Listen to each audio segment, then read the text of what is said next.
Let me paint a picture and tell me if this sounds familiar. You're in a meeting, or maybe you're on a date. There's a lull in the conversation, a tiny, awkward gap. And suddenly, you feel this intense pressure in your chest. Your heart rate spikes. You feel like you have to say something, anything. So you start talking. You make a joke that doesn't land. You over-explain yourself. You apologize for things you didn't do. And the moment the words leave your mouth, you regret them. You think, why did I just say that? Look, we've all been there.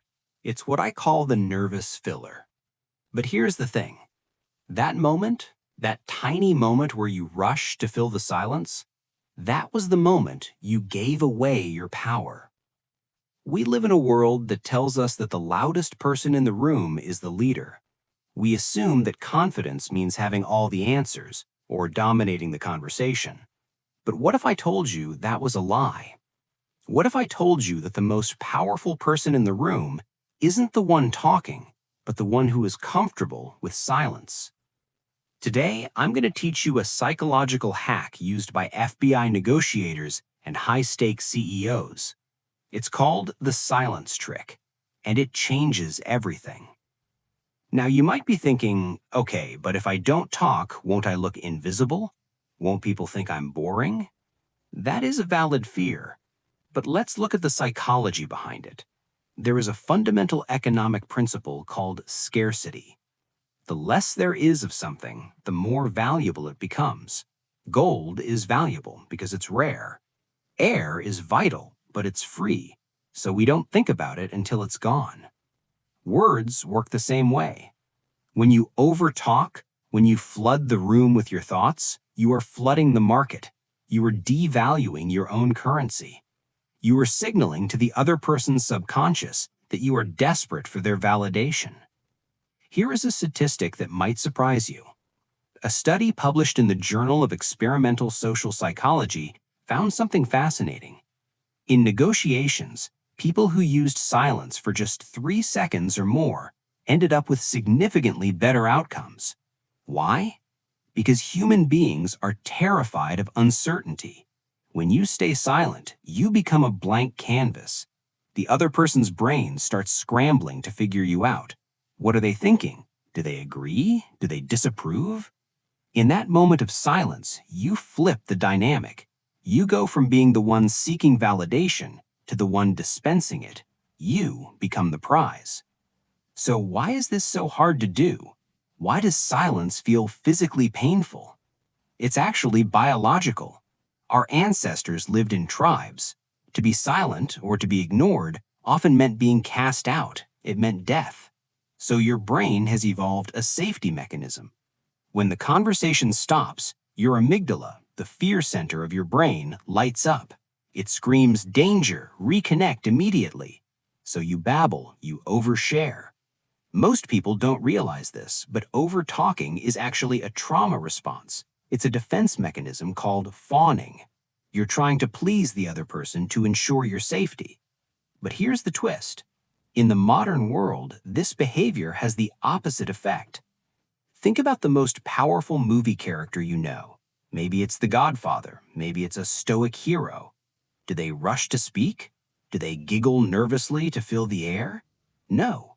They speak slowly. They pause. They let their words land.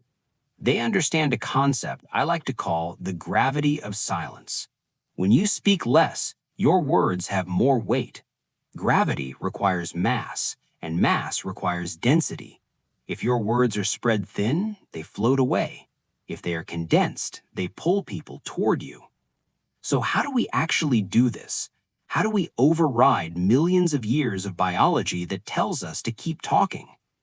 I'm going to give you 3 levels of the silence trick to use today. Level 1 is the 3-second rule. This is for beginners. When someone asks you a question or when you finish a sentence, mentally count to 3 before you speak again. 1, 2, 3. It feels like an eternity to you, but to them, you look thoughtful, you look controlled. You look like someone who thinks before they speak, rather than someone who speaks to think.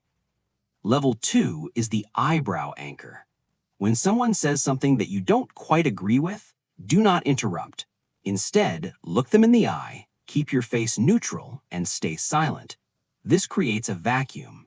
Nature abhors a vacuum. The other person will feel the urge to fill that silence. Usually they will start backpedaling. They will reveal more information. You win the argument without saying a word.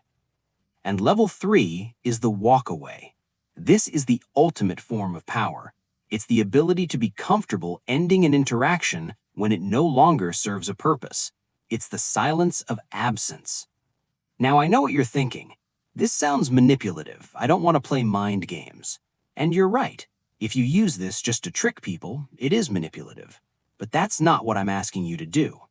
I'm asking you to change your relationship to yourself. Using silence isn't about ignoring people. It's about being comfortable in your own presence. It's about realizing that you, just as you are enough. The silence trick is really just self-respect disguised as a conversation hack. When you stop rushing to fill the silence, you are telling yourself, I don't need to earn my space here. I already own it. So here is my challenge to you. For the next 24 hours, talk 20% less. When you feel that urge to explain yourself, swallow it. When you feel the itch to interrupt, breathe through it. Let the silence hang in the air for just a second longer than comfortable. Watch how people lean in. Watch how they treat you with a new level of caution and respect. Watch how the dynamics of your entire life shift. You have spent years trying to shout to be heard. Maybe it's time to try the opposite, because true power doesn't roar, it whispers. If you want to master your mind and stop reacting to the world, click the video on the screen now. It's time to move from motion to action. I'll see you there.